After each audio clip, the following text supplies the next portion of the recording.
நம்ம வீட்டில் வேறு எந்த இடம் கொஞ்சம் மெஸ்ஸியாக இருந்தால் கூட ஓகே க்ளீன் பண்ணிக்கலாம்னு சொல்லிட்டு ஜஸ்ட் லைக் தட்டுன்னு கடந்து போயிடுவோம்.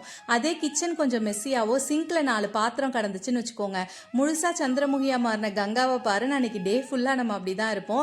ஏன்னா நம்மளை பொறுத்தளவில் கிச்சன் வெறும் பிளேஸ் மட்டும் கிடையாது, நம்மளோட வேர்ல்டு ப்ளஸ் நம்ம ஹாப்பினஸ்க்கான ஒரு இடமும் கூட. டெய்லி குக் பண்ண தான் செய்கிறோம், அதனால கிச்சன் கண்டிப்பாக மெஸ்ஸி ஆக தான் செய்யும். இருந்தாலும் கூட நம்ம டெய்லி க்ளீன் பண்ணி அதை ஆர்கனைஸ் பண்ணாமல் அன்றைக்கி நைட்டு தூக்கமே வராது. கரெக்டு தானே? இதுக்காக நிறைய ஆர்கனைசர் வாங்கணும், நிறைய பைசா செலவு பண்ணி தான் செட் பண்ணிக்கணும்னு கிடையாது. நம்மக்கிட்ட இருக்கிற பொருளை வச்சு எது இம்பார்ட்டண்டாக நமக்கு தேவைப்படுதோ அதை மட்டும் வாங்கி நம்ம ஓரளவு கிச்சனை நீட்டாக வச்சுக்கிட்டாலே எந்த கில்ட் ஃபீலும் இருக்காது. நம்ம நல்லா தான் கிச்சனை மெயின்டைன் பண்ணுறோம் அப்படிங்கிற மாதிரி தோணும். இப்போ இந்த வீடியோவில் நான் காமிச்சிருக்க எல்லா பொருளுமே எங்கள் வீட்டு பக்கத்தில் இருக்கக்கூடிய day to day everyday centre, Nesto இந்த மாதிரி தான் வாங்கி நான் செட் பண்ணியிருக்கேன்.